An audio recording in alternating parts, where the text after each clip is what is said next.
Imagine waking up in the middle of the night, and the thing that wakes you is not an alarm, not a phone buzzing on the nightstand, but the sound of your own breath freezing in the air above your face. Imagine a world where the sun goes down at 4 in the afternoon, and after that, there is nothing. No streetlights, no glowing screens, no hum of a refrigerator in the next room. Just darkness, so complete that a person could not see their own hand in front of their face. For almost all of human history, this was simply what winter was. Not a season you watched through a warm window. A season you lived inside of, with your whole body, every single night. Tonight, we are going back to that world. Stay with me, get comfortable, and let the fire in this story burn low as you drift off. Hello, and welcome back to the channel. If you are new here, this is the place for slow, calming history stories, made specifically to help you relax and fall asleep. No jump scares, no sudden loud noises, just a gentle voice guiding you through the quiet corners of the past. If that sounds like something you need tonight, go ahead and subscribe, and tap that notification bell so you never miss a new story. We upload new sleep histories regularly, and there is a whole library of past episodes waiting for you if tonight's isn't the one that finally puts you under. Now, get comfortable, dim the lights, and let's begin. Tonight, when the cold settles in, the first thing most of us do, without even thinking about it, is touch a button. A lamp clicks on. A furnace hums to life somewhere behind a wall. A phone screen glows softly in the dark. It is so ordinary to us that we rarely stop to imagine what the absence of all that would actually feel like. So let's imagine it now, slowly, carefully. Picture the wind moving outside, low and constant, curling around the corners of a house. Picture snow building up on the roof, inch by inch, silently, hour after hour. Picture the cold air finding its way in through the gaps around a window frame, and the only light inside the house coming from a few candles and the low orange glow of a fire in the hearth. This was not a temporary inconvenience. A few hours without power before the electricity company fixed the line. This was the entire shape of a person's life. Days, weeks, months, spent fighting the cold, working in near darkness, protecting food from spoiling, and simply trying to get through each night safely. What we now casually call extreme weather was, for most of human history, an ordinary part of daily life. Winter without electricity was not simply a slightly colder version of the world we know. It was a world where time itself moved differently, where the rhythm of the day bent completely around the presence or absence of light, where nights stretched on for what felt like forever, and where life itself changed its shape and its pace to survive. We can sit up late into the night now, staring at screens, barely noticing the darkness outside our windows. But in the past, when the sun went down, a large part of the world simply closed, because darkness does more than block the eyes. It stops work. It locks people indoors. It makes travel dangerous.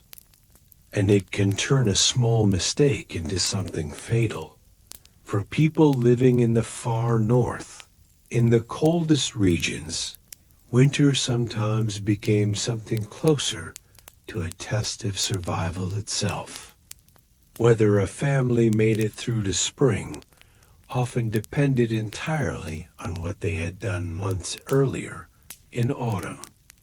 While the weather was still mild and the days were still long, if there wasn't enough firewood, if food hadn't been stored properly, if the house hadn't been sealed and repaired before the first frost, serious trouble could appear within just a few weeks of the cold arriving. Today, we walk into a shop and in a few minutes we're carrying home things that, in the past, would have taken months of preparation to secure. Because once the snow began to fall in earnest, entire villages could be cut off completely from the outside world. Roads disappeared. Rivers froze solid. Trade came to a stop. Communication broke down. And people were left to survive on nothing but what they had already gathered and stored in the rural corners of Europe. And in the small provincial towns of the Ottoman era, people made enormous preparations before winter arrived. This preparation, beginning quietly in autumn, was never just a habit. It was a necessity, plain and simple, and one that carried real weight. Wood was cut and stacked, sometimes for months on end. Roofs were checked and repaired before the weight of snow could test them. Dried legumes and grains were stored away in dark corners of the house. Meat was salted, sometimes packed tightly in barrels, to keep it from spoiling once fresh food became impossible to find. Vegetables were dried, strung up along beams or buried for preservation. Animal feed was gathered and piled high, because hungry livestock in January meant a family without milk, without wool, without the animal power needed for the coming spring, because a single mistake made in that quiet autumn window, a badly stacked woodpile, a poorly sealed roof, a barrel of grain left too damp, could mean the difference between a family eating through February or a family going hungry. Nobody who had lived through even one hard winter needed to be told this twice. In a world without electricity, people depended entirely on fire to keep their homes warm. But the comforting, romantic image of a fire is often very different from the reality of what it actually meant to live by one. We picture, in films, a family sitting peacefully by a crackling hearth, faces glowing softly in warm firelight. But in real life, keeping a home warm through an entire winter was an extraordinarily difficult, endless task. In stone houses especially, or in wooden buildings exposed to wind, holding on to heat was nearly impossible. Even with a fire blazing, only the part of the room closest to the flames would actually warm up. On the far side of the same room, a person's breath might still turn to visible fog in the air. This is why people sometimes shared a single bed with several others at once, not out of a lack of space, but because sharing body heat made a genuine, measurable difference. Thick blankets, wool coverings, and animal furs weren't simply comforts.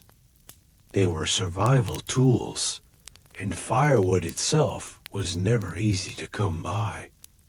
Today we take heat for granted because we simply press a switch and gas ignites somewhere out of sight. But in the past, keeping a fire burning continuously through an entire winter required an almost unbelievable amount of fuel. A single family might spend months of the year doing little else but cutting wood. Men hauled logs in from the forest. Children gathered thinner branches and kindling. Women kept the fire alive through the day, tending it constantly, because once a fire went out, relighting it wasn't always simple. Matches were not common everywhere. People instead worked hard to preserve embers overnight. In some regions, neighbors would come to each other's homes simply to borrow a live coal to start their own fire. One of the very first tasks of the morning in almost every household was checking the ashes for any remaining warmth. If embers were still glowing faintly, new wood could be added and the fire coaxed back to life. But if the fire had gone out completely overnight, rebuilding it from nothing could take a long, frustrating while. One of the hardest parts of winter, and one that's easy to forget today, was moisture. In modern homes, central heating keeps the air dry and warm, so most of us live in comfortable, low humidity spaces without ever thinking about it. But in the past, the inside of a house was very often both cold and damp at the same time. In regions with heavy rainfall, the walls themselves carried the smell of dampness in the air that wet shoes were dried by the fire's edge. Clothes hanging from the ceiling gave off slow trails of steam. And this constant battle against moisture led directly to another problem: smoke. Hearths and stoves rarely burned cleanly enough to keep a home entirely smoke-free. Smoke filled the air indoors, stung people's eyes, affected their lungs, and slowly blackened the walls over the years. In parts of medieval Europe, some homes had interior walls that had turned almost completely black from decades of accumulated soot. People simply grew used to it. There was no other option that the people of today experience nighttime silence very differently than people once did. Because now, there is almost always some low electrical hum somewhere nearby. But in the past, winter nights were genuinely, completely dark, and genuinely, completely quiet. There were no streetlights, no distant traffic. When snow fell, the world grew even quieter still, because snow itself absorbs and swallows sound. People were often afraid to step outside at night, because it was frighteningly easy to lose your way. A person carrying nothing but a small lantern or a single candle might not be able to see more than a few steps ahead during a snowstorm. In rural areas especially, people sometimes strung ropes between buildings, connecting a house to a barn or a house to a neighbor's home. During a violent blizzard, when visibility dropped to nothing, people held on to these ropes just to find their way from one building to another. The darkness of winter changed the human mind in quiet, subtle ways too. Before electric light existed, people's sleep patterns looked very different from ours today. Because nights were so long, people generally went to bed earlier. But historians believe something even more interesting was common in many societies: a two-part sleep pattern.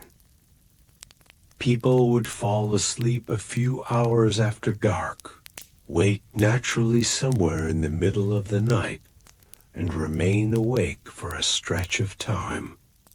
During this quiet waking period, they might check on the fire, say a prayer, talk softly with whoever else was awake, or do a few small household tasks. Then, eventually, they would drift back to sleep for a second stretch until morning. This pattern existed, largely because there simply wasn't enough steady light to keep people up and active through an entire evening the way we can today. Candles were expensive. Oil lamps had limited fuel. So people learned, out of necessity, how to live comfortably alongside darkness rather than fighting against it constantly. Light itself mattered far more than we tend to think about today. We can turn on every lamp in the house right now without ever really considering the cost. But in the past, lighting even a single room required real effort and real expense. Beeswax candles were valuable and not cheap to produce. Cheaper candles, made from tallow, smoked heavily and gave off an unpleasant smell. Oil lamps existed, but their fuel was limited too, and needed to be used sparingly. Because of this, people used light with real care. In some homes, only a single candle burned at a time, and the entire household would gather closely around that one small circle of light. If a child needed to study or read, they sat as close to it as they could. Someone sewing or mending clothing had to strain their eyes in the dim glow. And because of this, the long winter nights were, in an unexpected way, often far from boring. In fact, they were strangely rich and full. People spent more time simply talking to one another. They told stories. They invented tales. They relied on memory and imagination to fill the hours instead of any outside source of entertainment. Many historians believe that a great number of folk dailies, ghost stories, and legends were born specifically during these long winter nights. While wolves howled somewhere out in the dark and snow struck steadily against the roof, families sat close around the fire and told stories to one another. Because darkness has always had a way of expanding the imagination dot in a world without electric light, people genuinely felt the unknown pressing in at night in a way that's difficult for us to fully imagine today. In cities now, we rarely see a truly dark sky, but in the past, stars shone with an almost unbelievable brightness. And yet, despite that beauty, people were still wary of the night. Because wherever the light ended, so too did the feeling of control. Even something as simple as staying clean was. In winter, an entirely different kind of challenge. Today, we turn on a tap, and within moments, hot water flows freely. But in the past, heating water at all was a serious task in itself. People boiled water in large kettles or cauldrons, a process that took a long time and used a significant amount of firewood. Because of this, many people bathed far less often during the winter months, since staying wet in the cold carried its own real danger, especially for young children and the elderly. Washing clothes was its own separate struggle entirely. In some places, women broke through river ice by hand just to reach water underneath. Wet clothing could take days to dry properly indoors. Cooking, too, was nothing at all like using a modern kitchen. Today, thanks to electric stoves, refrigerators, and ovens, meals come together with real ease. But in the past, preparing food meant hours of physical labor. First, a fire had to be lit, then water had to be carried in. Only after that could ingredients even begin to be prepared. Winter also meant a serious drop in the variety of available food, since fresh produce became almost impossible to find. People relied heavily on dried legumes, grains, pickled vegetables, salted meat, and other foods that could last for months without spoiling. Winter meals were, admittedly, far less colorful than we might imagine today, but people still found creative ways to work with whatever ingredients they had. Soup, especially, held enormous importance during the long nights, because a hot liquid meal both warmed the body and left people feeling genuinely full.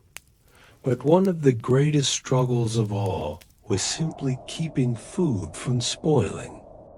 Interestingly, winter itself sometimes offered a strange advantage here, because natural cold acted as a kind of built-in refrigerator. People buried food beneath snow, stored it in stone cellars, or kept it in naturally frozen conditions.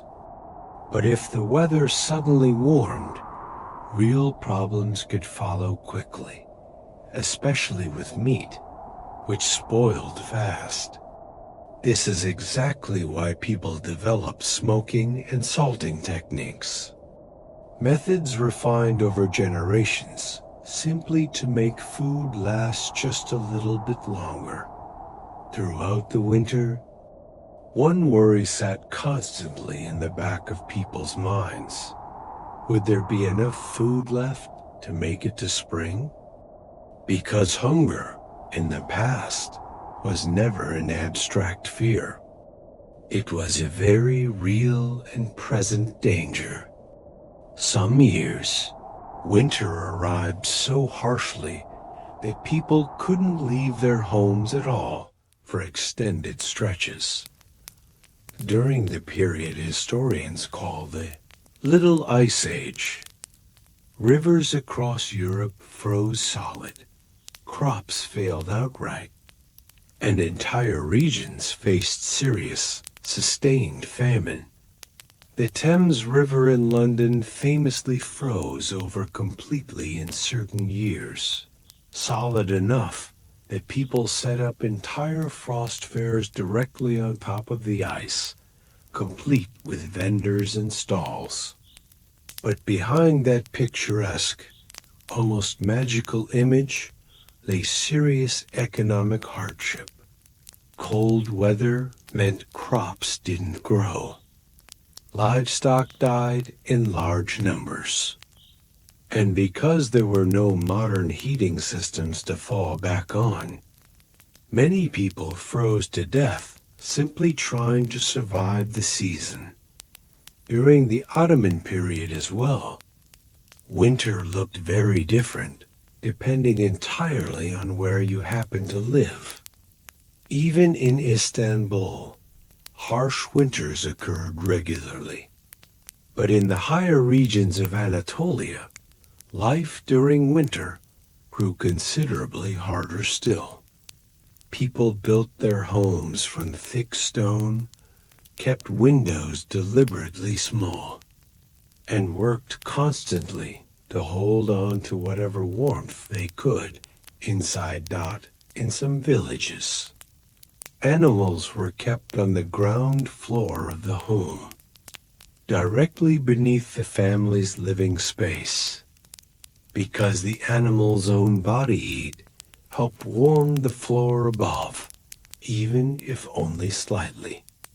This might sound strange to us today, but at the time, it made complete practical sense. People used absolutely every resource they had available to them, without exception. Traveling in winter, meanwhile, was its own serious ordeal entirely. A car journey of just a few hours feels perfectly ordinary to us now, but in the past, traveling through snow was genuinely dangerous. Horse-drawn carriages could become hopelessly stuck. Travelers could lose their sense of direction entirely, or find themselves caught in a sudden, blinding blizzard because of this. Inns held enormous importance along travel routes. Travelers would stop there overnight, warm themselves by the fire, and wait patiently until the weather improved enough to continue on. But not every inn was safe or comfortable. Some were cold, overcrowded, and far from clean. People sometimes slept in the very same room alongside dozens of complete strangers, and issues like lice, fleas, and the rapid spread of illness were sadly common in these crowded conditions. Illness, in winter, felt especially frightening, and understandably so, because modern medicine simply didn't exist yet. Without electricity, hospitals looked absolutely nothing like they do today. Performing any kind of medical procedure at night was extraordinarily difficult. Heating was often inadequate at best. People could, and sadly often did, lose their lives to pneumonia, influenza, or infections that today would be treated with simple, routine care. For elderly people especially, the long winter months posed a very serious ongoing threat. Sometimes, calling for a doctor at all wasn't even possible, simply because the roads leading to them were completely snowed in and impassable. Families prepared their own herbal remedies at home, drank hot soups and broths, and wrapped themselves tightly in blankets. But in some cases, sadly, none of it was ever quite enough. For children, though, winter was a strange and complicated mix of both delight and danger, all at once. Playing in the snow, sliding across the ice, or building a homemade sled could be wonderfully fun. But real cold weather danger lingered constantly nearby too. Gloves weren't always high quality. Shoes let water in easily. Children sometimes faced the very real risk of frostbite. And yet, despite all of this, people in the past still knew, deeply, how to enjoy themselves. Because during the long, difficult stretch of winter nights, losing one's spirit entirely only made everything that much harder to bear. So songs were sung, games were played, stories were told again and again, purely to keep spirits from sinking too low. One of the more fascinating aspects of a world without electricity was simply how differently people experienced the passage of time itself. Today, we often stay active well into the middle of the night because light is everywhere around us all the time. But in the past, people stayed much more closely bound to the natural rhythm of the sun. Because winter days were so short, the total available working time shrank considerably too, and people had to move quickly and efficiently to accomplish what they needed to. Daylight itself was treated as an extremely valuable, limited resource.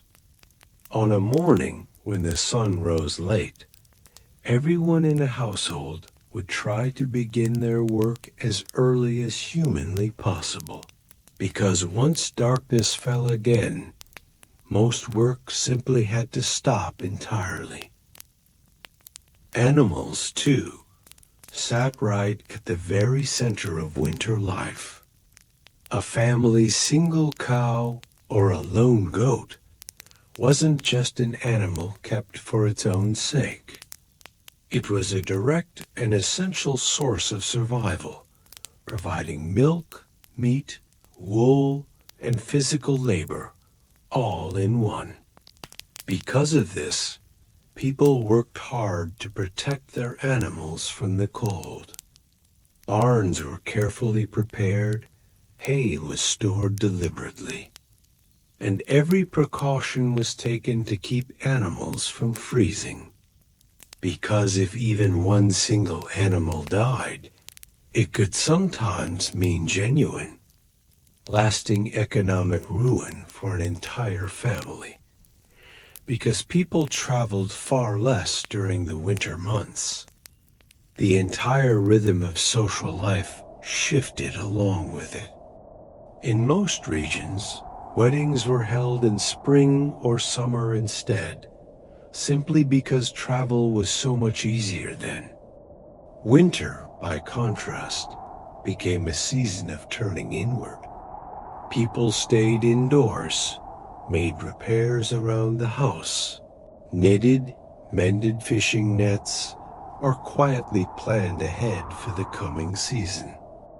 In many communities, winter doubled as a kind of unofficial storytelling season too, precisely because those long dark nights naturally drew people together, again and again, night after night. Today, when the power goes out even briefly, most of us start to feel restless after just a few hours.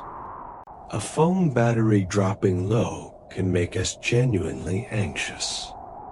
When the internet goes down, time itself can start to feel like it's crawling by. And yet, in the past, people had developed an entirely different set of skills to cope with exactly this kind of world. Their memory tended to be sharper, quite simply because information wasn't available to them instantly, the way it is for us now. They relied on their hands far more, because so few machines existed to do the work for them. They were far more accustomed to darkness, because artificial light was always limited and precious. And they understood silence in a much deeper way, because there was rarely any constant background noise to distract them from it. But it's important that we don't fall too easily into pure nostalgia here. imagining the past as some kind of simpler, gentler existence. Life in winter, without electricity, was genuinely, seriously difficult, especially for the poor. Even in large cities, people froze. Some families simply couldn't find enough fuel to burn. Some children slept beneath damp, inadequate blankets through the coldest nights of the year. Sometimes entire families crowded into a single room together, purely because heating an entire house was simply out of reach. Cold in the past was never just an uncomfortable inconvenience. It was a direct and constant threat. And still somehow, people adapted to these harsh conditions in remarkable ways. Home architecture itself reflected this adaptation directly. Thick walls, small windows, low ceilings, centrally placed hearths. None of these design choices were accidental in the slightest. People had learned slowly, generation after generation, through hard experience, which room in the house stayed warmest, which type of wood burned longest and most efficiently, and which foods would last furthest into the depths of winter. The season itself was never really a surprise to them. It was, instead, a serious and demanding test that returned faithfully every single year. Now imagine, for a moment, waking up on a winter morning in that world. But the thing that pulls you out of sleep isn't a phone alarm buzzing on the nightstand. It's the faint crackle of a thin layer of ice that has quietly formed along the edge of the window glass overnight. When you exhale, a small cloud of white breath spreads gently into the air above you. And drifting in from somewhere nearby is the faint, familiar smell of wood smoke, still lingering from the night before, because throughout the long night, the warmth inside the house has slowly, steadily drained away. Reaching a hand out from beneath the blankets, you feel your fingers go numb within just a few seconds. And in that particular moment, the first thought that comes to mind isn't coffee, and it isn't checking any messages. The first thought is simply this: is the fire still burning? This is how people in the age before electricity began nearly every single winter day. Not with a burst of energetic excitement, but with a quiet, grounded sense of relief at simply having made it safely through another long, cold night. In our modern world, winter is so often something we watch happen from behind a window. Snow falls gently outside while the heating hums quietly and a kettle boils cheerfully in the kitchen. But in earlier ages, heavy snowfall could genuinely mean an entire halt to normal daily life. Snow was never simply a soft white covering on the ground. It was something closer to an enormous, silent wall, one that sealed off roads, cut off trade routes, and separated one community from another. A single village's connection to the wider world outside could disappear completely for weeks on end. Today, we grumble mildly when a delivery arrives a day late. In the past, that same kind of delay could mean the very real, frightening possibility of an entire family going hungry. One of the more fascinating details from this era involves the small, quiet daily habits people developed specifically to cope with the relentless cold. In some regions, people tucked the following day's clothing underneath the blankets before going to sleep at night, simply because the clothes themselves would otherwise grow so cold overnight that putting them on in the morning became a genuinely miserable experience.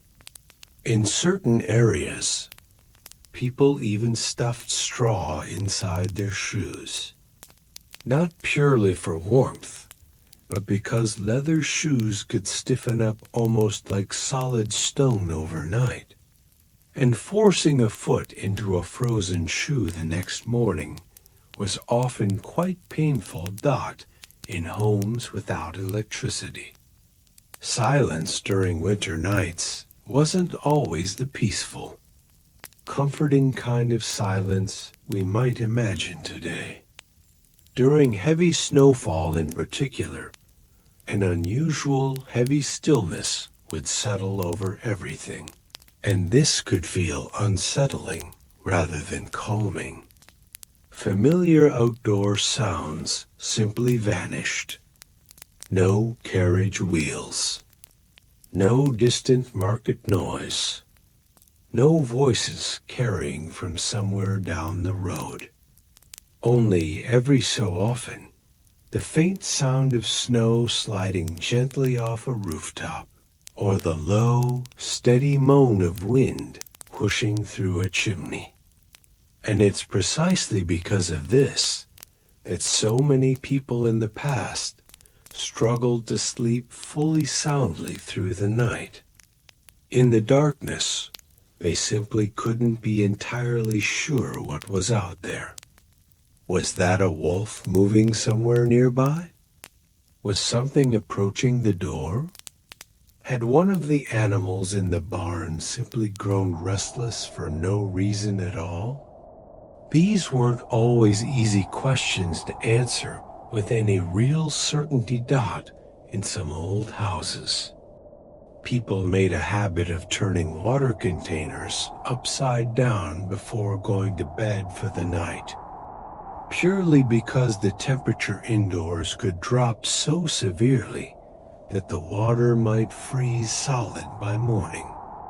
Especially in the far north, waking up to find a thin sheet of ice had formed somewhere inside the house was considered a perfectly ordinary occurrence.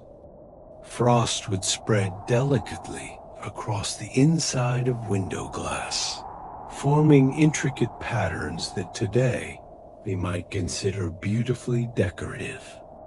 But in the past, these same frost patterns were simply the real, unavoidable sight that greeted people each and every morning. Some children, before even climbing out of bed, would breathe gently onto the icy glass just to shape little pictures in it with their warm breath, purely for the fun of it, because stepping outside still felt far too dark and far too early. In a world without electricity, one of the greatest hidden enemies people faced during winter was, quite simply, being wet. Staying dry was one of the most basic and essential rules of surviving the cold. Today, after getting caught in rain or snow, we simply come home and toss our clothes into a dryer. But in the past, becoming wet could easily create a problem lasting for days. Wool clothing grew heavy when soaked, refused to dry quickly, and carried a persistent damp smell for a long while afterward. Wet gloves lined up beside the stove. Socks hung from the ceiling, dripping steadily, and an entire house could end up filled with a faint mingled scent of smoke and moisture. People simply came to accept the smell as an unavoidable part of everyday life, because they had never really known any different kind of world. As the winter nights stretched on and on, people developed all sorts of different ways to pass the long hours.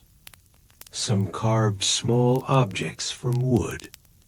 Others knitted or unpicked old clothing simply to sew it back together in some new form.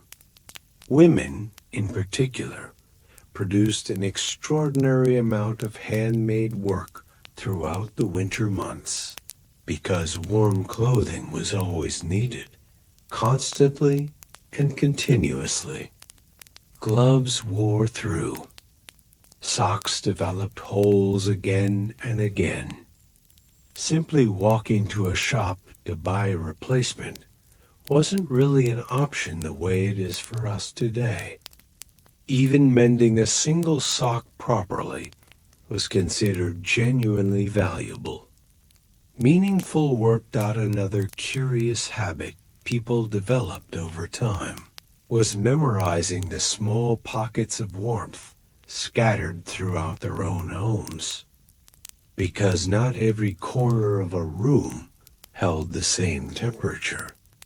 Sitting close to the fire was clearly the best position, but sitting too close brought its own problems, like smoke and stray sparks. Areas near windows, meanwhile, tended to stay bitterly cold no matter what. Some elderly people would spend an entire day slowly shifting their chair, just a few inches at a time, quietly hunting for that one ideal spot, because even the smallest difference in temperature could genuinely be felt and appreciated.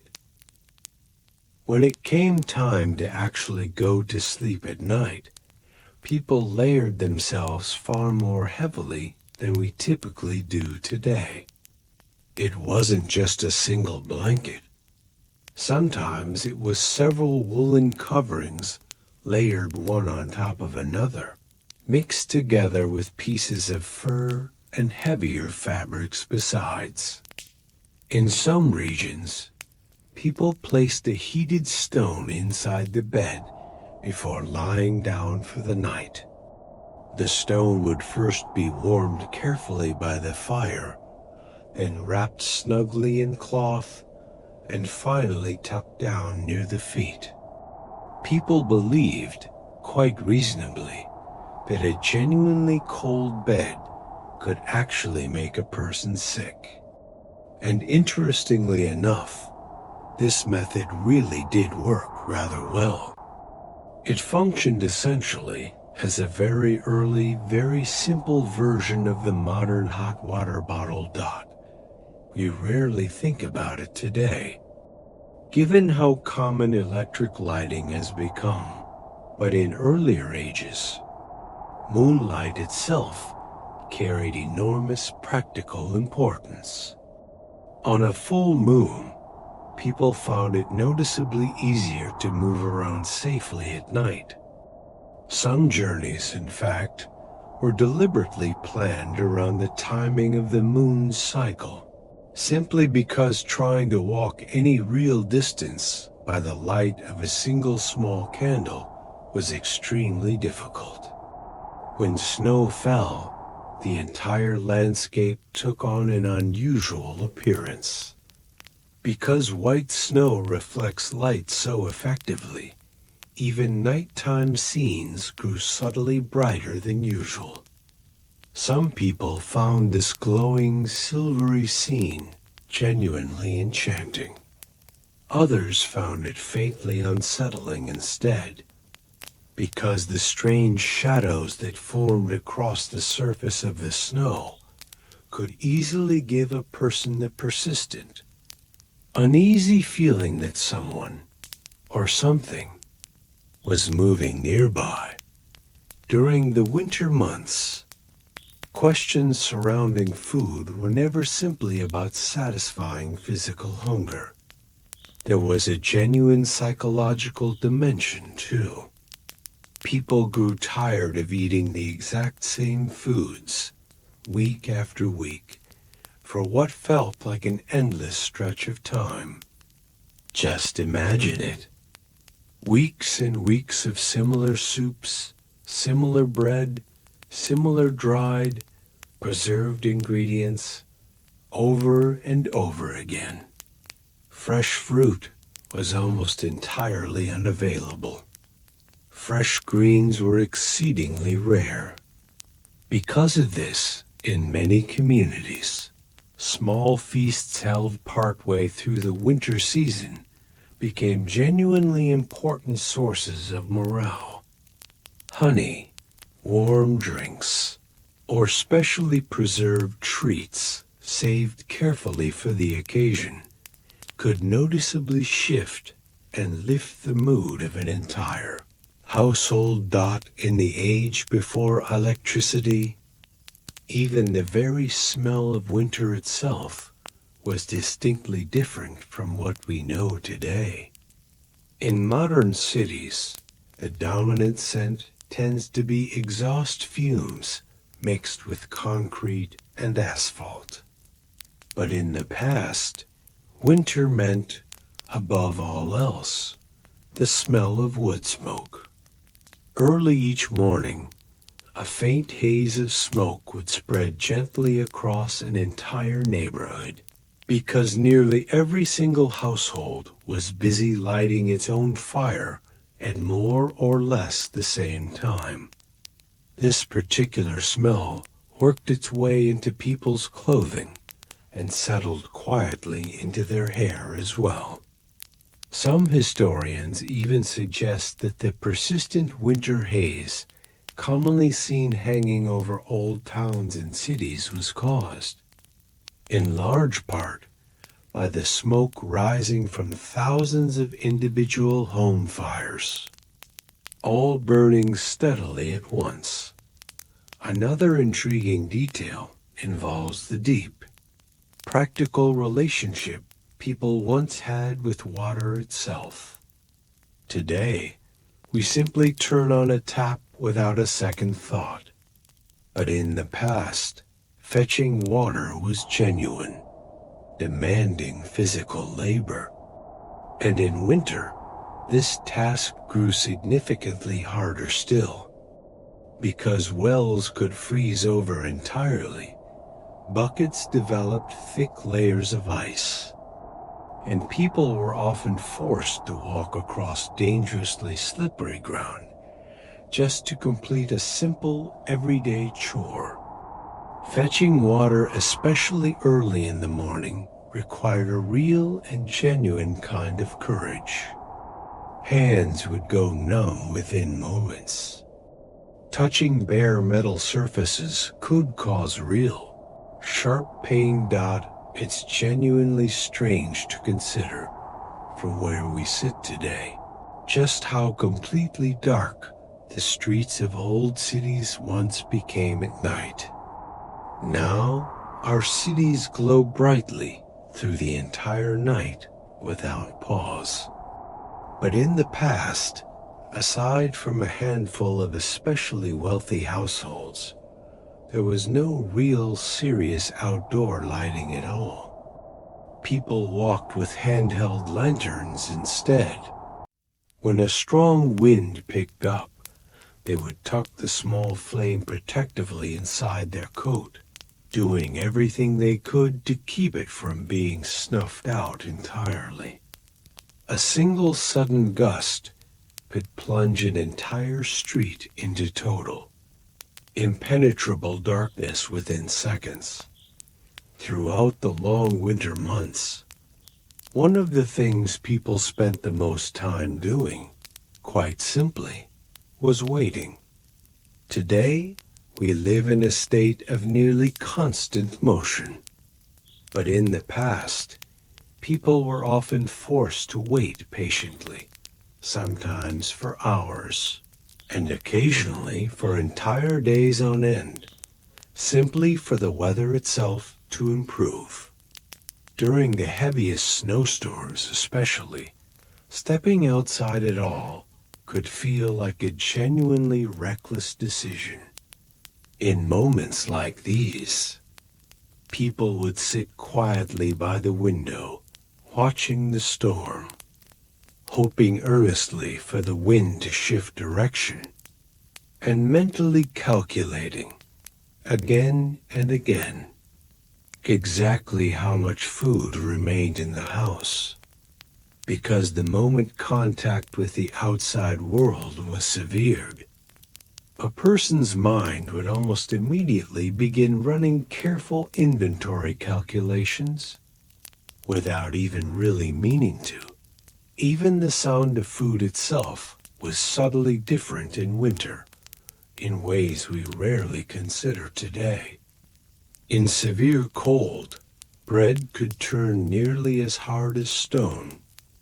Dried, cured meats made a sharp crackling sound when cut. Water stored inside wooden containers would freeze solid, causing the container itself to expand, and sometimes even crack outright. Each morning, one of the very first tasks was simply checking whether certain household items had survived the night in any kind of usable condition. Interestingly, people in the past didn't view winter purely as an adversary to be endured. Many also genuinely believed it represented nature's own necessary period of rest. Once the demanding fieldwork of the growing season came to an end, people naturally turned their attention toward other tasks instead. Some repaired old tools. Others carefully sorted seeds that wouldn't be needed again for many months.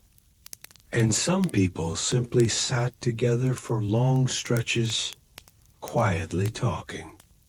Because in a world without electricity, conversation itself carried a weight and an importance that's genuinely difficult for us to fully appreciate today.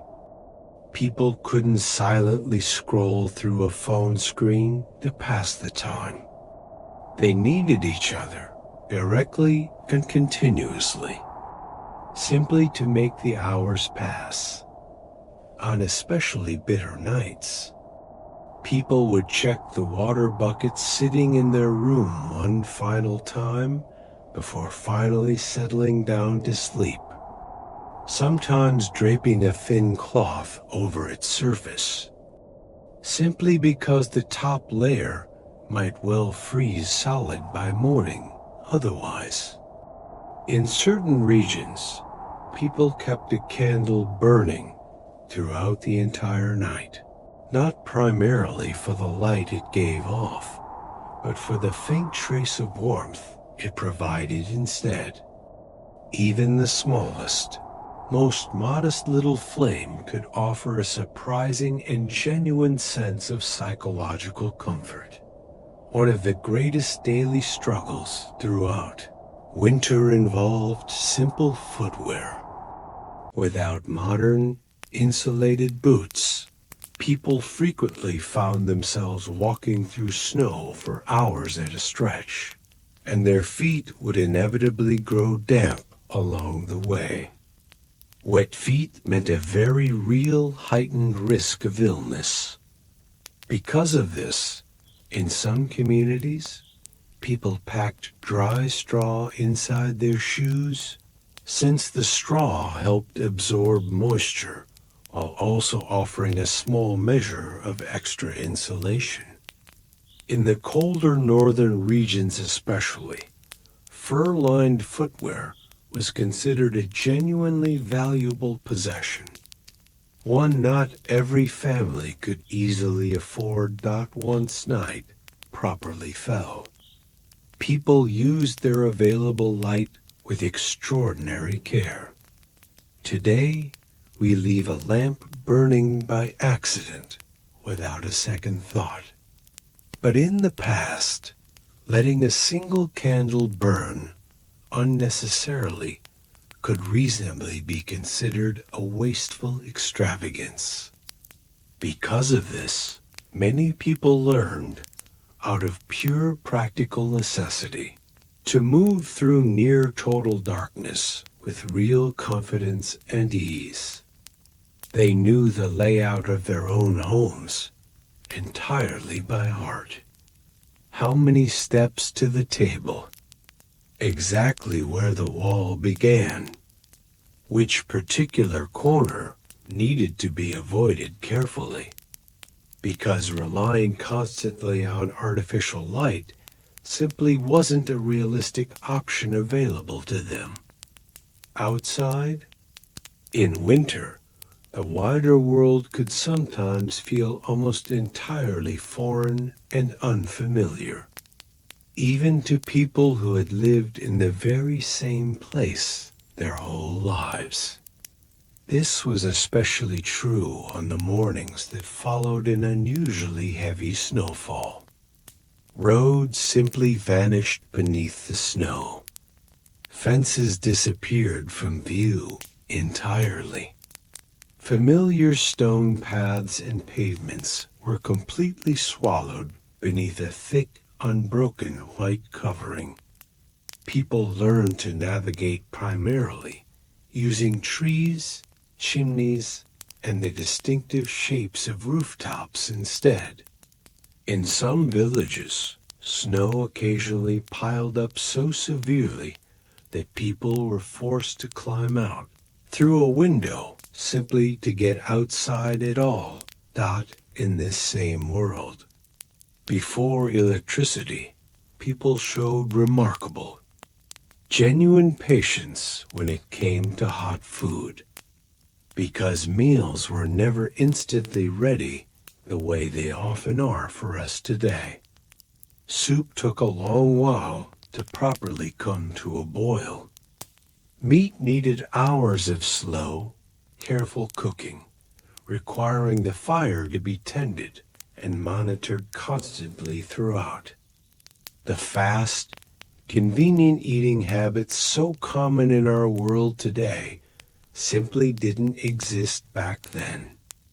People had grown fully accustomed to slow-cooked meals, quite simply because there was never really any other realistic option available to them.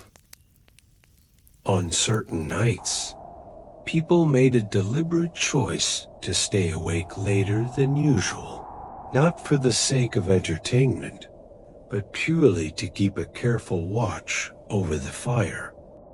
In especially harsh weather, a stove going out completely could be a genuinely serious problem. Because of this, family members would take turns getting up through the night to add more wood as needed.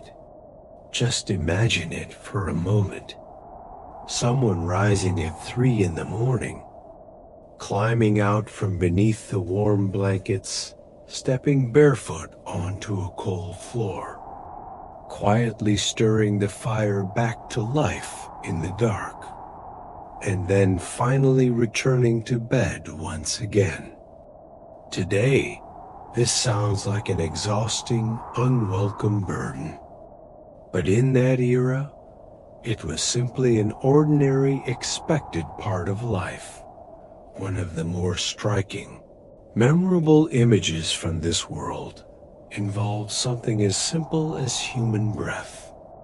Because cold wasn't only felt outdoors, it was felt clearly inside the home as well. Each morning, whenever someone spoke, a visible trail of white breath would drift gently from their mouth. In stone houses especially, the air indoors was sometimes only barely warmer than the air outside. Just a few degrees at most. In a world without electricity, people observed nature with far greater care and attention than most of us do today. They studied subtle changes in the texture of falling snow to try to guess just how much colder the weather might soon become. Light, dry snowfall meant one thing. Heavy, wet snowfall meant something entirely different.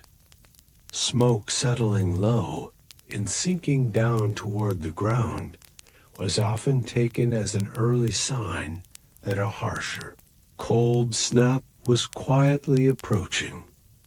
Since there were no central heating systems the way we have now, each individual room inside a house carried its own distinct temperature and atmosphere. Some rooms went almost entirely unused throughout the winter, quite simply because heating them properly was never truly realistic. People concentrated their daily lives instead within just one or two small, manageable spaces. The area surrounding the kitchen especially tended to become the true center of the entire home, because that was where both the fire and the warm food could reliably be found together. Even children's winter games looked noticeably different from the ones we know today. Now, plastic sleds are common and easy to find. But in the past, people bent pieces of wood themselves and nailed on metal runners, crafting their own sleds entirely by hand. Some children skated across frozen ponds without ever fully grasping just how genuinely dangerous doing so could be. Every single winter, without fail, stories circulated about ice breaking beneath someone's feet. For a great many people, winter also carried real, tangible fear, quite simply because the amount of available food visibly shrank as the season wore on. Storage rooms that had looked comfortably full back in autumn slowly began emptying out as the months passed.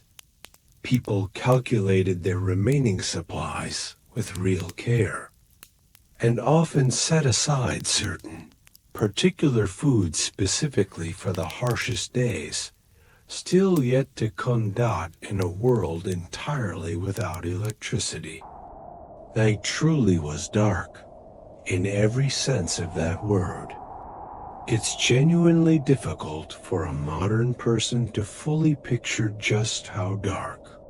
Because today, even in the most remote, out-of-the-way places, there's usually at least some faint trace of light somewhere nearby. But in the past, once you move even a short distance away from any town, true nighttime darkness could make it nearly impossible to see even your own hand held up in front of your face. On heavily overcast nights especially, the entire world could feel as though it had simply disappeared altogether. And this, perhaps, is exactly why fire meant so much more than simple warmth to people back then. It represented a genuine, deeply felt sense of psychological safety. Sitting close to a fire gave people a real, tangible feeling of still being alive, still being present, still being safe, no matter how fiercely the wind howled outside. As so long as a small flame continued burning steadily indoors, a person never felt entirely, completely alone. As winter drew slowly toward its end, people began noticing small, gradual shifts in the quality of daylight around them. As days lengthened even just slightly, moods across an entire household would visibly begin to lift. Because in a world without electricity, the sun's gradual, steady return meant something close to genuine hope. Longer days, less darkness to endure, less fuel needing to be burned each night, and the quiet, welcome promise of spring drawing steadily nearer with each passing week. Where we might glance briefly at a calendar today and register the changing season almost without thinking, people in the past felt that same shift directly by simply looking upward at the sky itself, day after day. And when we really sit with all of these small details together, they point us toward one larger truth. In the age before electricity, people didn't experience winter as some season to be casually observed from a place of comfort and safety. They lived fully inside of it with their entire bodies. Night was genuinely, completely night. Cold was genuinely, deeply felt. Fire was never merely decoration. It stood at the very center of daily existence. Silence wasn't necessarily peaceful. It could just as easily bring quiet unease instead. And darkness wasn't simply the absence of light. It represented, in a very real sense, the steady shrinking of a person's entire world. Today, even a brief power outage lasting a few hours can leave us feeling genuinely unsettled and restless. But in the past, people spent their entire lives, from beginning to end, living by nothing more than the small, flickering, patient light of a candle. Let's travel now, for a while, further north, into the deep forested regions of Scandinavia and the far northern reaches of old Russia, where winter did not simply arrive for a season. In some of these places, it settled in and stayed, month after month, with a kind of patience that modern life rarely allows us to witness anymore. In the far north, above certain latitudes, the sun itself would disappear from the sky for weeks at a stretch. Not just short days, but true, uninterrupted darkness, day after day, with only a pale blue twilight hovering near the horizon for a few hours around midday. People who lived through this called it the long night, and it shaped their entire way of living. Without electric light, without any modern sense of a clock ticking along in the background, people in these regions came to measure time almost entirely by feeling, by the growl of hunger, by the ache of tiredness in their limbs, by the particular quality of the cold pressing against the walls of their homes. In these deep northern villages, homes were built low and often partially sunken into the earth itself, so that the surrounding soil could act as a kind of natural insulation against the brutal cold. Roofs were thick with turf and sod.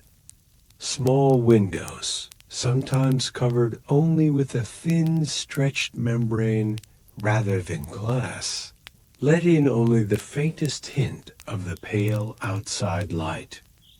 Inside, families lived closely together around a central hearth, sometimes with livestock kept just on the other side of a low wall, sharing warmth in the enclosed, smoky air. The Norse peoples who lived through these winters developed an entire culture built quietly around endurance.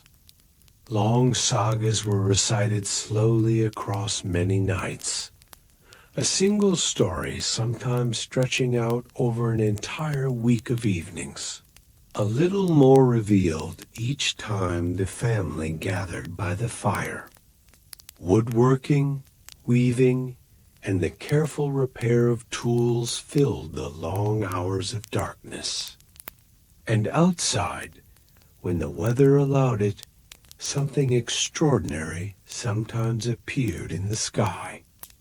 Rippling curtains of green and pale violet light drifting slowly across the stars. The northern lights.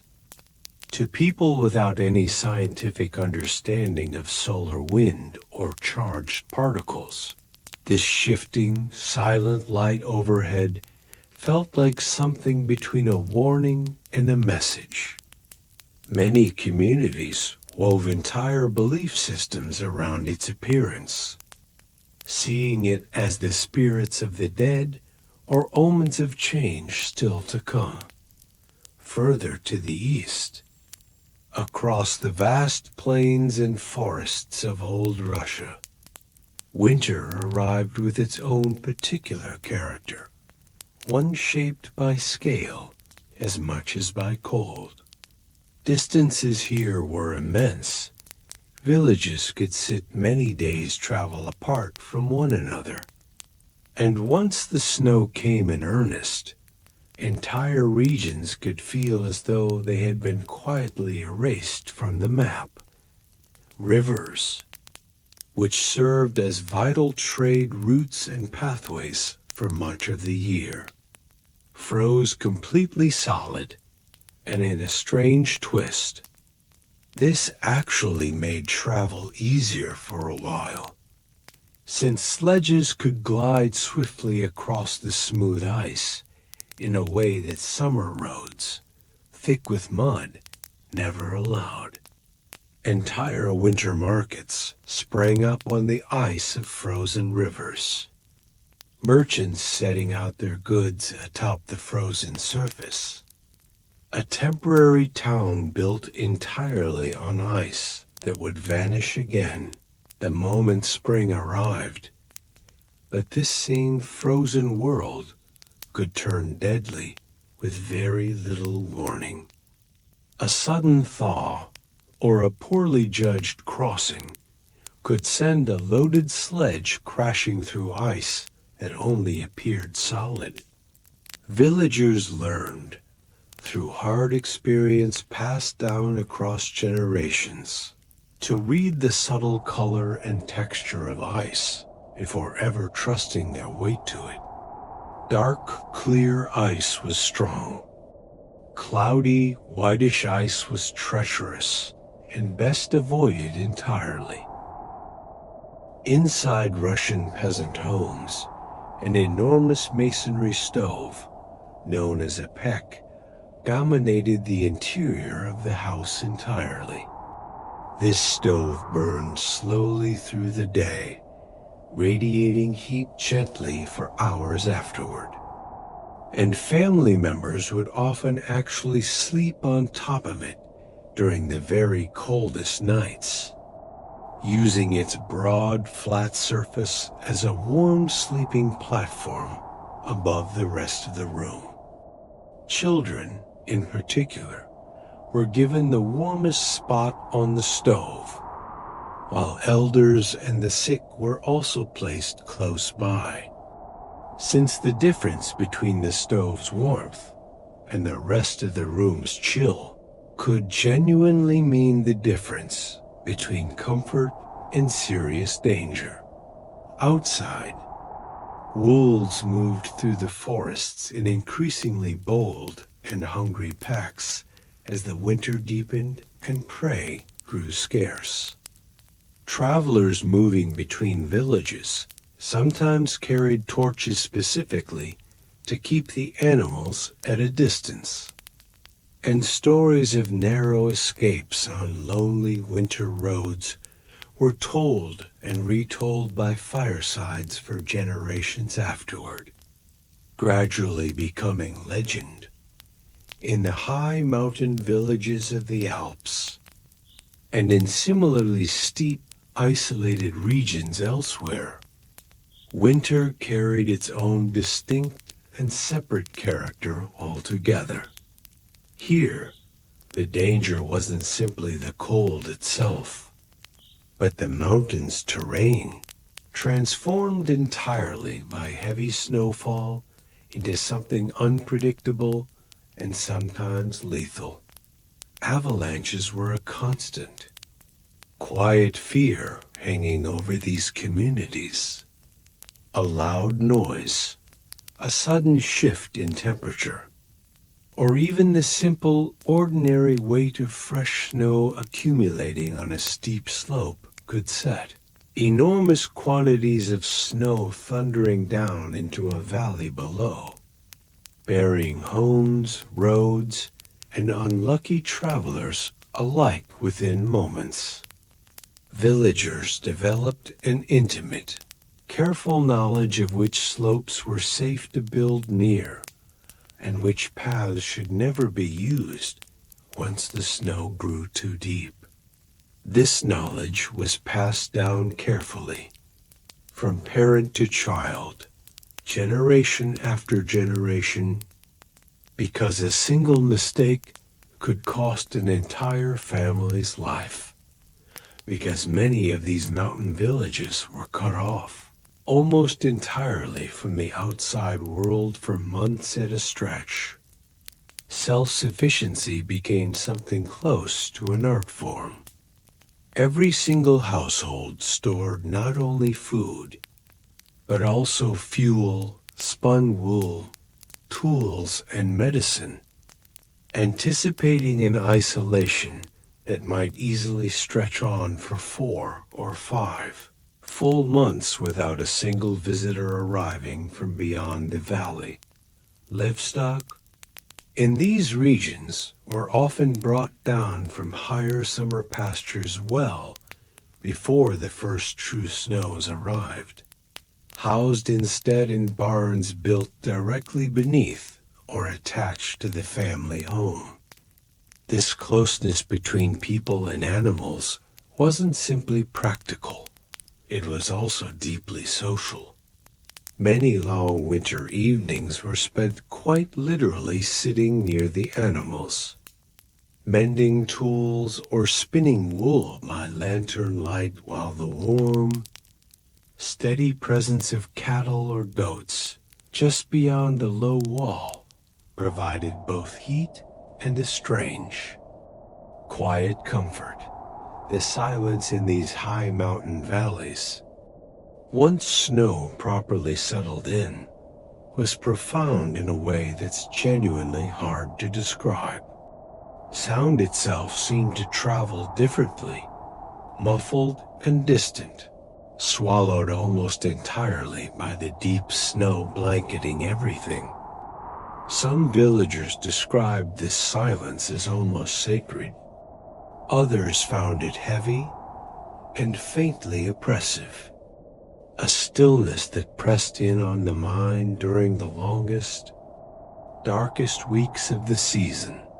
Let's shift our attention now, gently, toward a very different part of the world entirely, to the mountainous, snow-heavy regions of old Japan, where winter presented its own particular set of challenges, shaped by a culture and an architecture entirely distinct from what we've explored so far in regions like old Ekigo.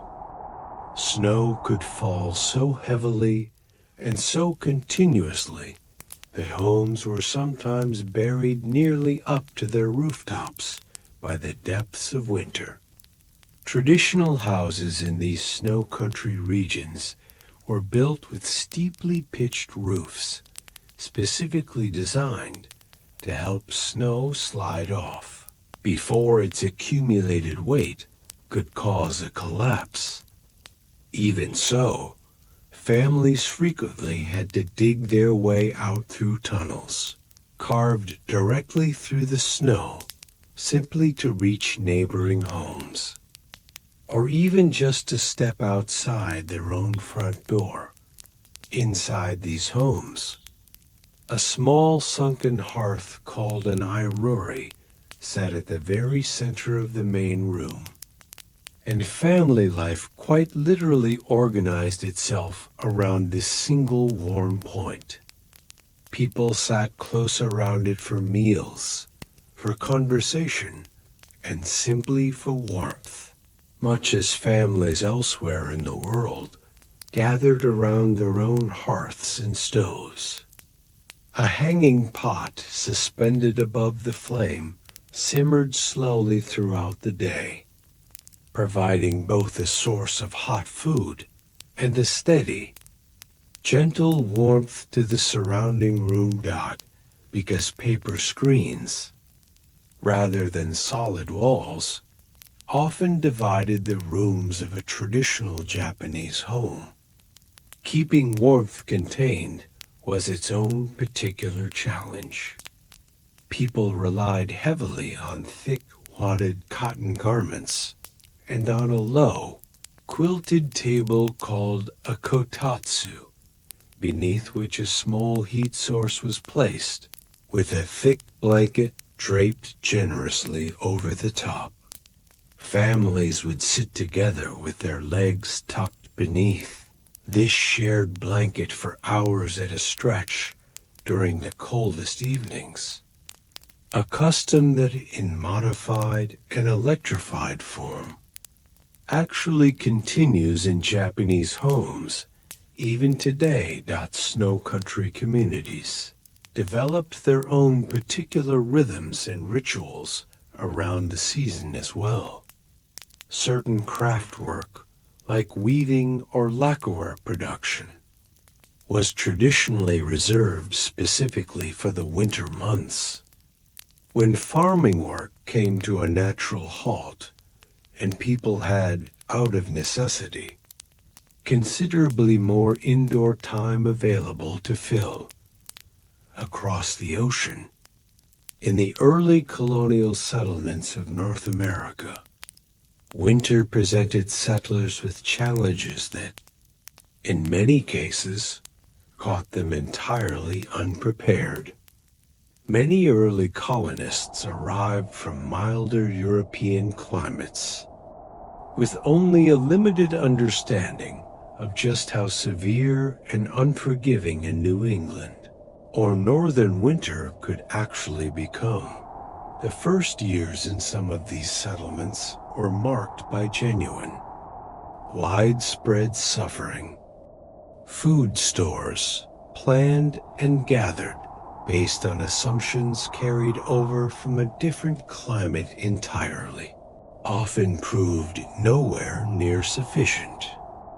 Diseases spread quickly through poorly insulated shelters, and the deep, persistent cold, combined with inadequate housing, claimed a great many lives during those earliest, hardest winters. Over time, however, settlers learned, often directly from indigenous peoples who had inhabited these lands for countless generations already, how to properly prepare for the season. Root cellars were dug to store vegetables safely below the frost line. Meat was smoked and salted using techniques refined carefully over the years. Homes were built with thick walls and small, shuttered windows, much like their counterparts back across the ocean in Europe. Fireplaces, often built from stone gathered locally, became the true center of colonial home life, much as hearths had always been elsewhere. Entire families gathered close around them each evening, doing needlework, telling stories, and reading aloud from whatever books happened to be available, usually by the light of that same single fire, since candles remained a genuinely precious and carefully rationed resource outside. Heavy snowfall could isolate entire farms and settlements for days or even weeks at a time. Getting to a neighboring farm or reaching the nearest town for supplies. Sometimes required snowshoes, an item borrowed directly from indigenous design and expertise. Sleighs, pulled by horses across packed snow, became a crucial and much-loved means of winter travel, and the gentle sound of sleigh bells jingling across a snowy landscape became one of the season's most enduring and cherished images. In medieval Europe, certain communities faced winter in a manner shaped less by simple survival instinct and more by deliberate religious discipline. In the monasteries scattered across the cold hillsides and valleys of medieval Europe, monks continued their daily routines of prayer, labor, and quiet study straight through even the harshest winter months, often in conditions that modern visitors to these same stone buildings would likely find almost unbearable today. Monastic rules frequently specified precisely which rooms could be heated, and precisely when, and many communal spaces, including the very rooms where monks slept, remained entirely unheated throughout the coldest months of the year. In the scriptorium, the quiet room where monks laboriously copied manuscripts by hand, ink itself sometimes froze solid in its inkwell, forcing scribes to warm it gently near a small brazier before they could continue their careful, patient work. Despite these harsh conditions, monasteries often served as genuine centers of knowledge and quiet refuge throughout the winter months. Travelers caught by sudden storms could seek shelter within monastery walls. The sick were cared for in dedicated infirmaries, warmed as best the community's limited resources allowed, and the deep, disciplined silence that monastic life already valued so highly blended almost seamlessly with the natural, profound silence that winter itself brought to the surrounding landscape that many of the old carols and hymns, still sung today during the winter holiday season, actually trace their origins back to exactly these cold, candlelit monastic winters, born from the particular blend of hardship, quiet devotion, and firelit gathering that defined the season for these communities. Across nearly every culture we've now explored together tonight, one common thread keeps reappearing steadily, again and again. Winter, for all its hardship, also became a season of quiet, careful craftsmanship, with field work suspended by the frozen ground outside, and travel made difficult or impossible by snow and ice. People turned their idle hands toward tasks that required patience, focus, and long, uninterrupted stretches of time. Exactly the kind of time that winter, in its own strange way, generously provided. Wood was carved into tools, toys, and small household items. Wool was spun into thread, and thread was woven carefully into cloth. Nets were mended by fishing families anticipating the return of open water in spring. Leather was worked and shaped into shoes and harnesses. In many regions, the objects a family would rely on throughout the entire following year were quietly assembled during these long, dark winter months, piece by careful piece, beside the steady light and warmth of a single fire. This rhythm, work outdoors in the warmer months, careful indoor craft during the winter, shaped entire economies and even entire cultures over long stretches of time. Certain crafts became strongly associated with particular regions precisely because of this seasonal pattern. Lace making in some cold northern towns, wood carving in certain alpine villages, intricate embroidery in others. The long winter night, so often thought of purely as something to be endured, quietly became, across so many different cultures around the world, a genuine source of beauty, skill, and creativity as well. Let's travel now toward the vast, open grasslands of Central Asia, where entire nomadic communities faced winter not from within the fixed walls of a village, but from inside a portable world that had to be carefully, deliberately prepared to withstand the harshest months of the year.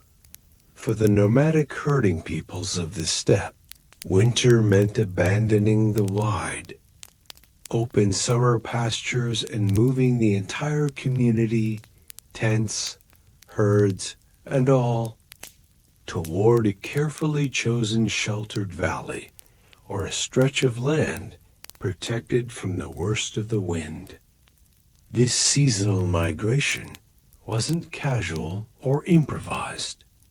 It was the result of generations of accumulated knowledge, passed down carefully from elder to younger, about which particular valleys held snow lightly enough for animals to still graze beneath it, and which slopes offered real shelter from the bitter winds that swept unbroken across the open plains. The felt tents these communities lived in, often called gers or yurts, were remarkably effective at holding in warmth despite their portable, lightweight construction. Thick layers of felted wool, sometimes several layers deep, wrapped around a collapsible wooden frame, and a small stove or open hearth sat at the very center, its smoke rising up and out through a small opening at the peak of the roof.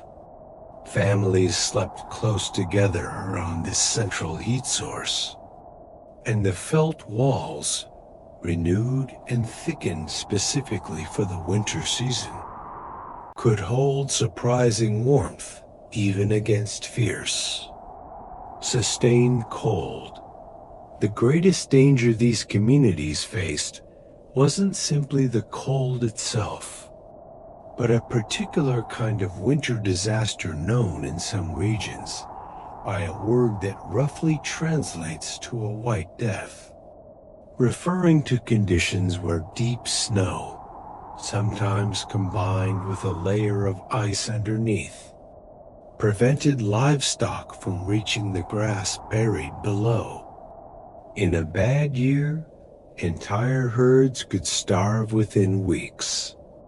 And since these animals represented not just food, but the entire wealth and survival of a family, such a disaster could be genuinely catastrophic, sometimes wiping out a family's accumulated herd, built up carefully across many years, all within a single harsh season. Because of this ever-present risk, steppe herders developed an intense, careful attentiveness to the sky and the wind. Subtle shifts in cloud formations, changes in the behavior of the herd animals themselves, and even the particular quality of silence hanging over the land could all serve as early warning signs of an approaching storm. Herders who could read these signs accurately and who moved their camp and their animals in response quickly enough, stood a far better chance of guiding their families safely through to spring. Along the windswept, rocky coastlines of Scotland and Ireland, winter carried a character shaped heavily by the sea itself, damp, gray, and relentlessly windy rather than simply, purely cold. Here, homes were often built low to the ground, with thick stone walls and thatched roofs weighted down carefully with heavy stones or ropes to keep the fierce coastal winds from tearing the thatch away entirely. Peat, rather than wood, served as the primary fuel across much of this region, since trees were scarce along these exposed, rocky coasts. Families spent long days during the milder months cutting peat from the surrounding bogs, then stacking it carefully to dry before the arrival of winter. A peat fire burned slowly with a distinctive, earthy smell that filled these homes throughout the cold months, a scent so deeply associated with the season that many who grew up in these regions still describe it, even now, as the very smell of winter itself. Fishing communities along this coast faced a particular winter danger, since the sea itself grew far more violent and unpredictable during the colder months. Storms could arrive with very little warning, and boats caught out on the water when a sudden squall rolled in faced genuinely serious danger. Many coastal communities developed careful, superstitious rituals surrounding safe departure and return, and the wives and families of fishermen often kept along, anxious watch from cliff tops and windows whenever a storm brewed, while their men were still out at sea, indoors. During the long, dark winter evenings, storytelling held an especially treasured place in both Scottish and Irish tradition. Long tales of fairies, sulkies, and the restless dead were passed down through countless generations, told and retold beside the peat fire, while wind howled outside and rain lashed against small, thick window panes. Music, too, filled these long evenings, with fiddles, simple pipes, and voices raised together in song, providing warmth and connection that had little to do with the fire itself, and everything to do with simply being close to one another through the darkest stretch of the year. In the villages and small towns of old China and Korea, winter brought its own distinctive rhythms, shaped by both climate and long-standing cultural tradition. In northern China particularly, where winters could be exceptionally harsh and dry, homes were often built around a heated brick platform known as a kong, a raised sleeping and sitting area built directly over a system of flues connected to the kitchen stove. Smoke and heat from cooking fires would pass beneath this platform before finally escaping through a chimney, warming the sleeping surface gently and efficiently throughout the night. Long after the cooking fire itself had died down, families gathered atop this warm platform for meals, for needlework, and simply to sleep. And this simple but effective piece of architecture allowed even modest homes to stay reasonably comfortable through genuinely brutal winter conditions. all without excessive fuel consumption, since a single fire used for cooking could also, through clever design, provide warmth for the entire household through the night. In Korea, a strikingly similar system known as ondol served much the same purpose, heating the floor of a home directly from below using the smoke and heat generated by an outdoor kitchen fire. This method of heating grew so deeply embedded in Korean domestic life that its basic underlying principle, radiant heat rising gently from the floor itself, continues in modernized form in Korean homes even today. Winter in these regions also brought particular food traditions shaped directly by the challenge of preservation. In Korea, large quantities of Napa cabbage were prepared and fermented in the autumn specifically to last through the winter months. An enormous communal undertaking involving entire extended families and neighborhoods working together for days at a stretch, burying large clay vessels filled with this fermenting cabbage deep in the ground where the earth's own natural insulation helped keep the temperature steady and consistent through even the coldest weeks of the season. Let's return for a while to the provincial towns of the old Ottoman Empire and look more closely now at the particular rhythms of daily life there once the snow properly settled in. In towns scattered across Anatolia and the wider Balkan provinces, winter transformed the character of daily public life almost entirely. The bustling open markets that defined the warmer months grew quiet, and much of the town's activity retreated indoors, into homes built with thick walls specifically designed to hold onto whatever warmth a household's fire could generate.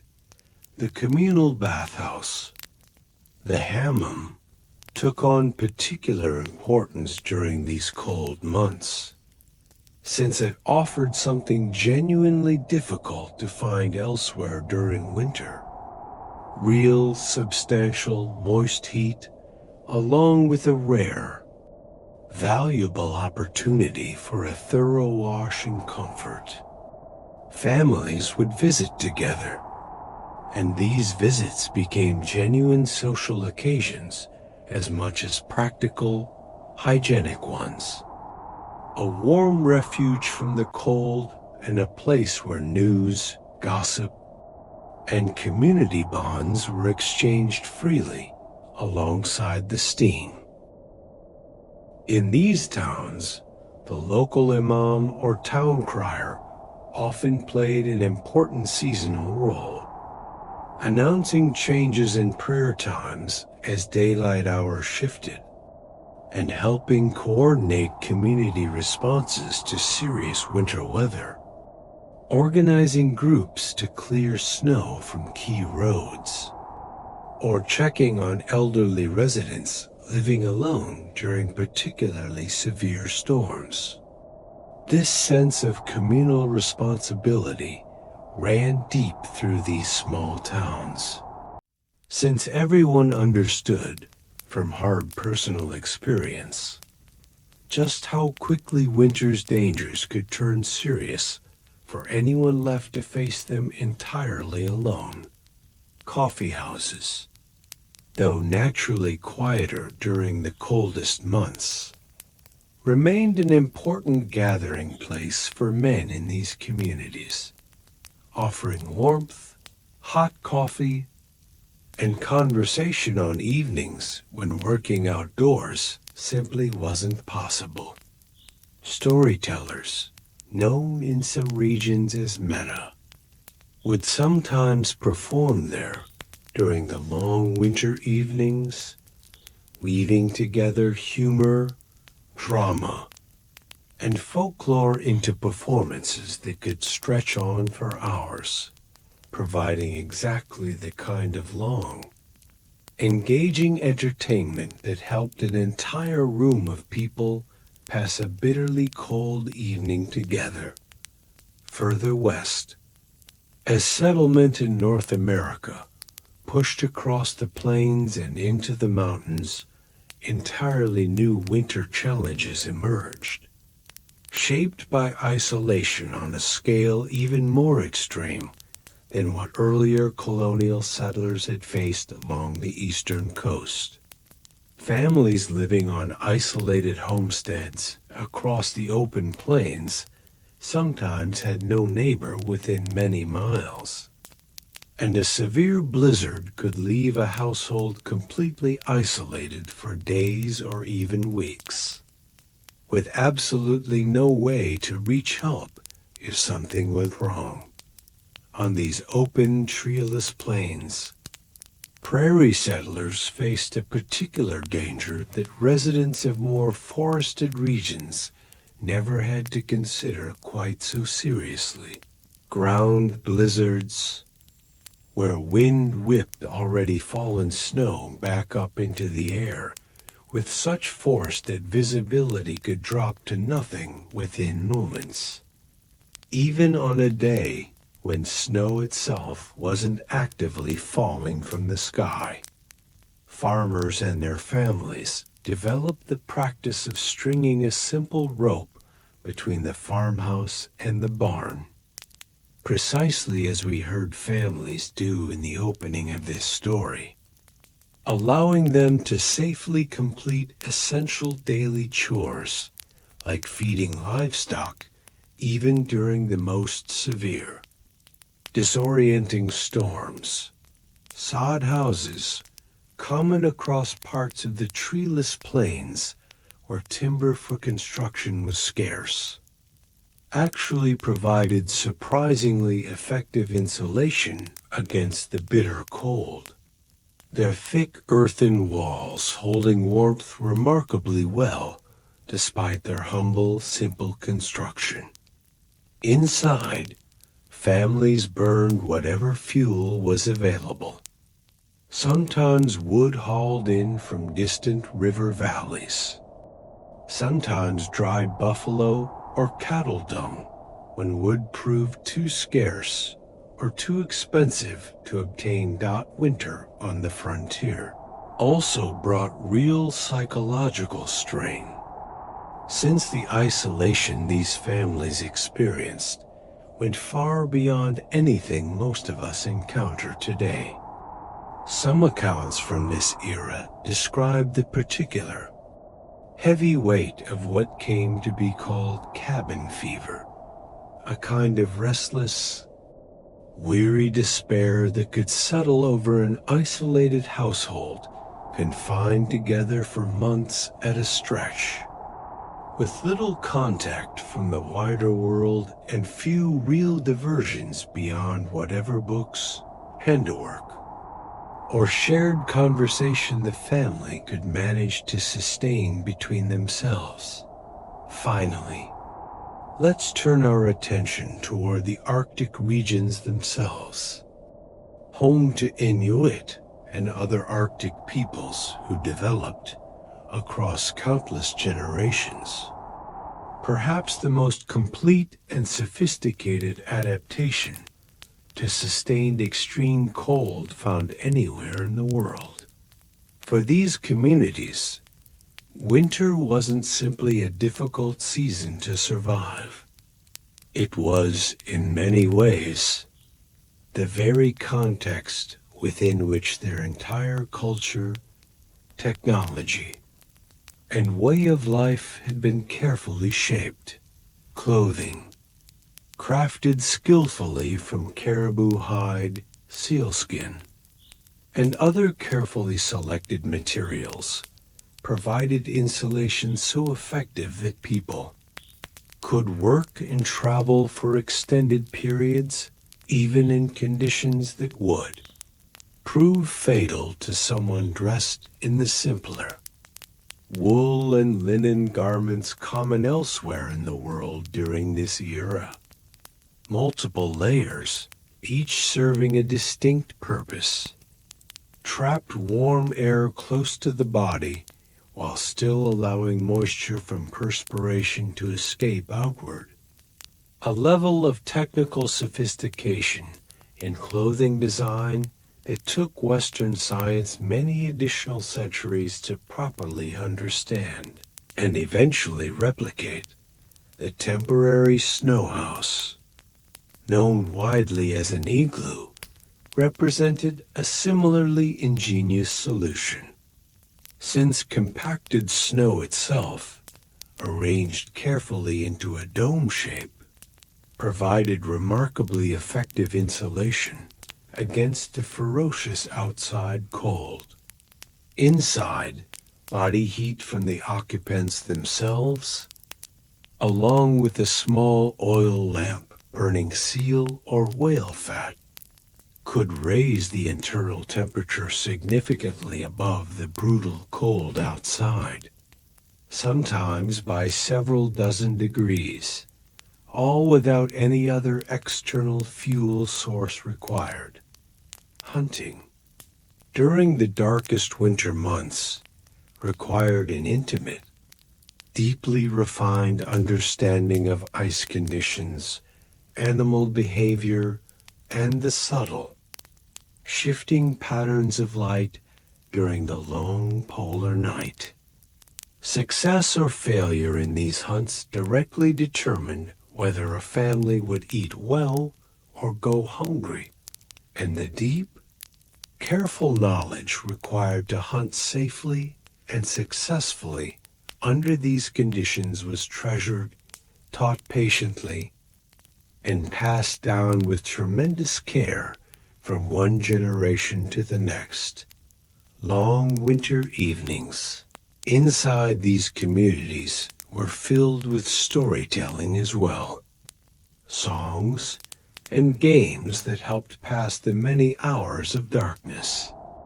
Much as we've now seen echoed across so many different, distant cultures throughout tonight's story. Despite living in what may well be the most challenging climate found anywhere on our entire planet, these communities built rich, resilient, deeply connected ways of life, offering perhaps the clearest possible proof of just how completely human beings can learn to not merely endure, but genuinely thrive, even within the very heart of winter's harshest grip. Having now traveled together across so many different corners of the world tonight, from windswept Scottish coastlines to Mongolian steppe camps, from snow-buried Japanese mountain villages to isolated American prairie homesteads, from the deep Arctic to the quiet monasteries of medieval Europe, one thing becomes remarkably clear. However different the specific tools, architecture, and traditions may have looked from one culture to the next, the underlying rhythm of a world without electricity remained strikingly, quietly similar everywhere. Fire, in every single one of these places, sat at the very center of daily life, not merely as a source of physical warmth, but as a genuine anchor for community, safety, and shared human connection. Darkness everywhere shaped the pace and rhythm of each day, compressing activity into the available hours of daylight, and turning the long nights into a shared, communal space filled with conversation, storytelling, and quiet, patient handwork. And in every single culture we've explored tonight, careful, deliberate preparation undertaken faithfully each and every autumn, made the difference between a community that survived comfortably through to spring and one that suffered greatly, or in the harshest cases, did not survive at all. Perhaps this is the quiet lesson tucked gently inside all of these stories tonight, that human beings, across every corner of this earth, facing entirely different landscapes, entirely different climates, and entirely different cultural traditions, arrived again and again at strikingly similar solutions. Warmth shared closely between bodies, light used sparingly and with real care, stories told patiently to fill the long dark hours, and a deep, abiding reliance on each other, since in a world without electricity, no single person could ever truly make it through the winter entirely alone. Before we close tonight, let's spend a little more time in the quiet corner of the winter home where illness was met, and where families did whatever they could with the limited knowledge and resources available to them. In nearly every culture we've traveled through together this evening, winter carried with it a heightened sense of medical vulnerability, and households developed their own particular remedies, passed down carefully from grandmother to mother to daughter, long before anything resembling modern medicine existed to help. Herb bundles, dried carefully during the warmer months and hung from rafters to preserve them, formed the backbone of most household remedies. Chamomile, elderflower, and mint were steeped into warm teas meant to soothe coughs and ease fevers. Honey, treasured and carefully rationed throughout the winter, was used both as a genuine sweetener during otherwise bland winter meals and as a soothing remedy for sore throats and persistent coughs. In colder northern regions, families sometimes prepared thick, warming broths using whatever bones and preserved meat scraps remained, believing firmly and often correctly that a strong, hot broth could help carry a sick person safely through the worst of an illness.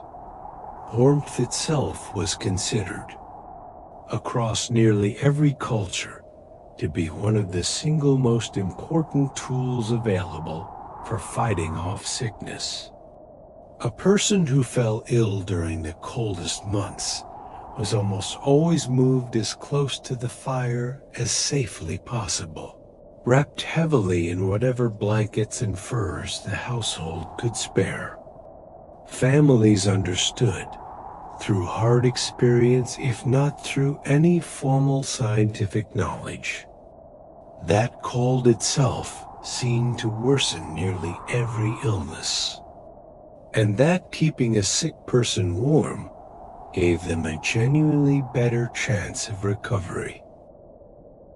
Midwives held a position of tremendous importance in nearly every one of these communities, since childbirth, always a serious undertaking, became considerably more dangerous during the depths of winter, when travel for help was difficult or entirely impossible, and when a household's ability to keep both mother and newborn child sufficiently warm could genuinely mean the difference between life and death.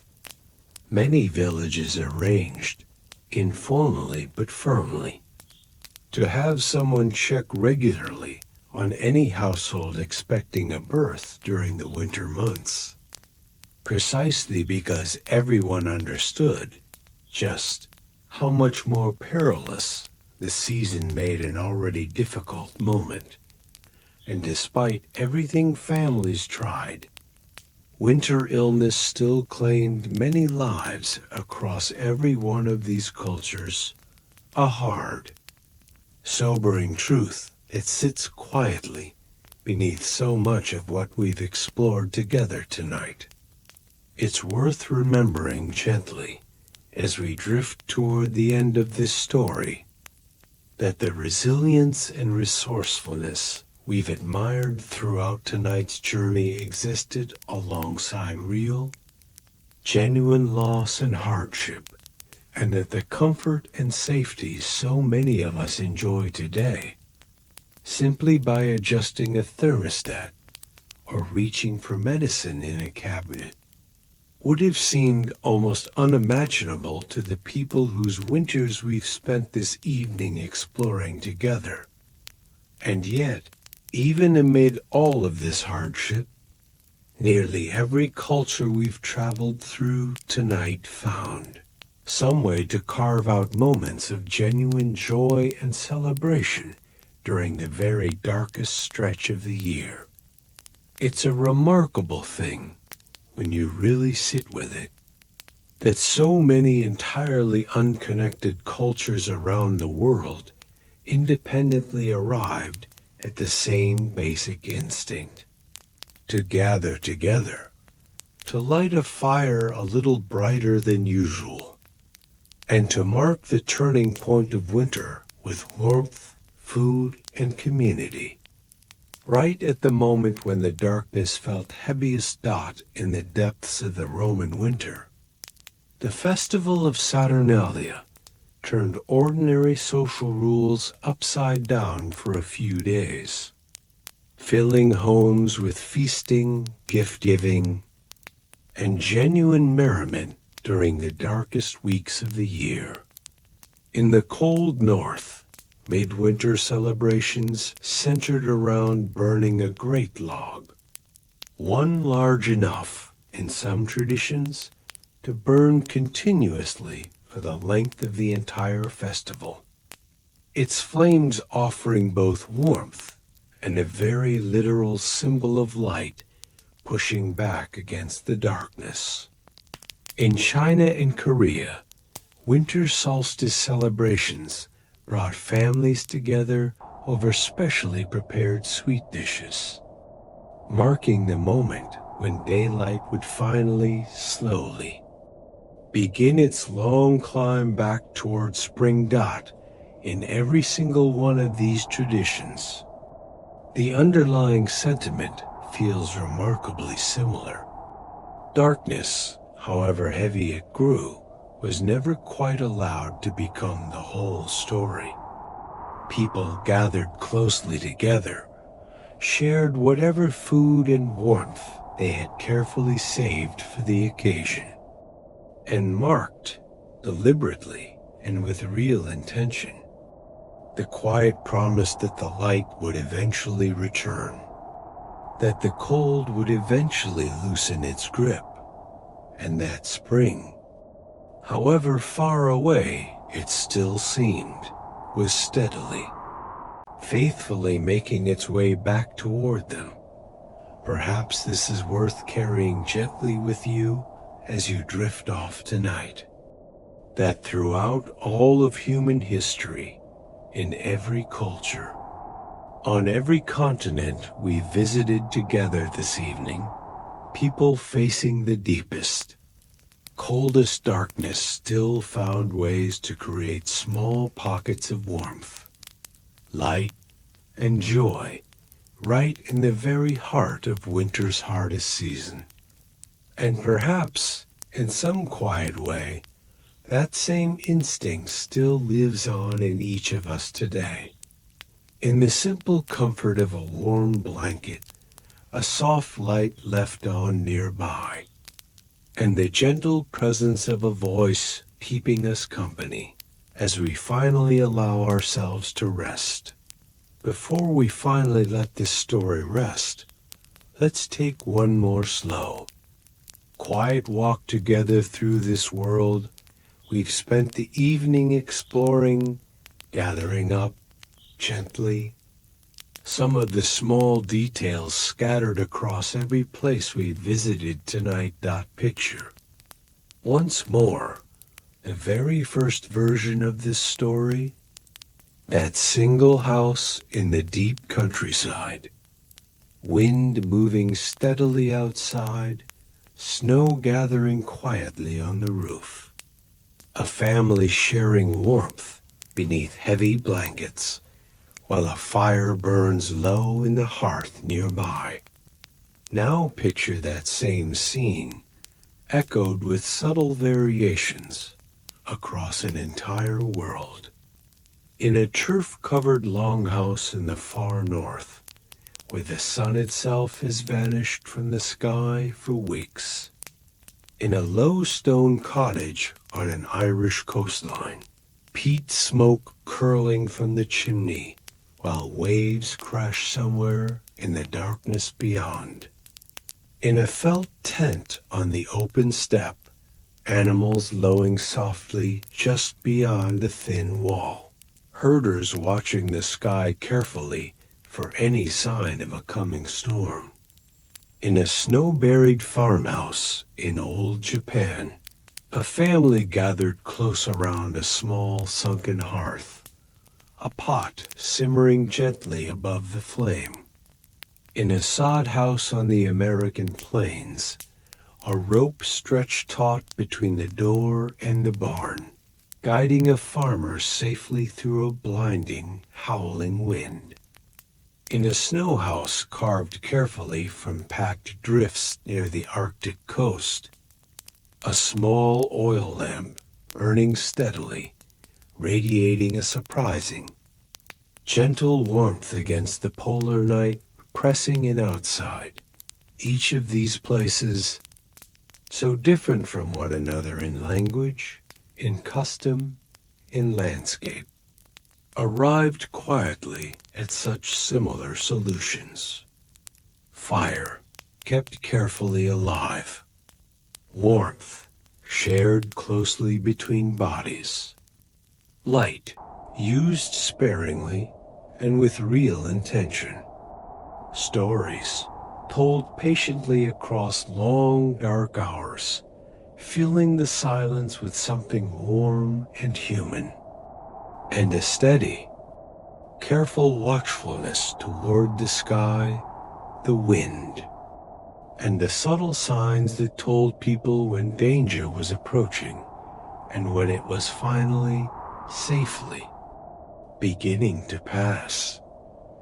We began this story by asking you to imagine waking in the middle of the night to the sound of your own breath freezing gently in the air above you.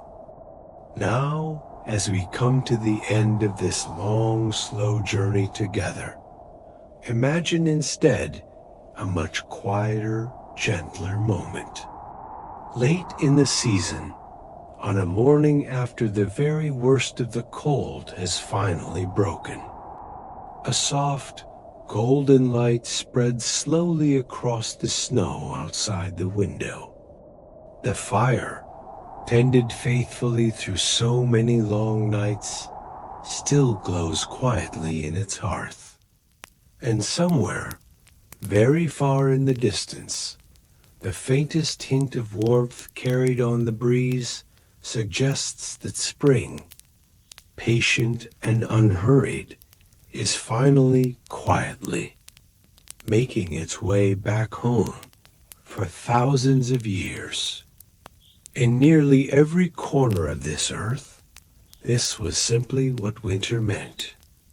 Difficult, yes, often genuinely dangerous, but also rich with quiet ritual, deep human connection, and a hard-earned, patient resilience that carried people gently, faithfully, from one dark season into the next season's returning light. And so, wherever you happen to be resting tonight, warm beneath your own blankets, in a room lit softly, or not lit at all. Let yourself sink a little deeper into that stillness now.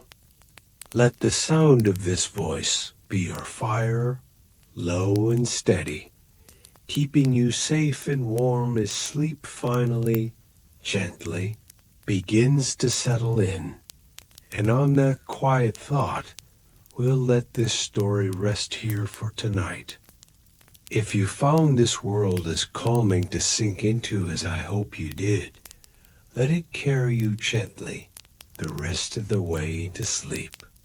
And if you'd like more slow, soothing history stories like this one to fall asleep to, make sure you're subscribed to the channel and turn on notifications so you catch every new episode as soon as it goes up. Thank you for spending this quiet evening with me. Sleep well, and I'll see you in the next story.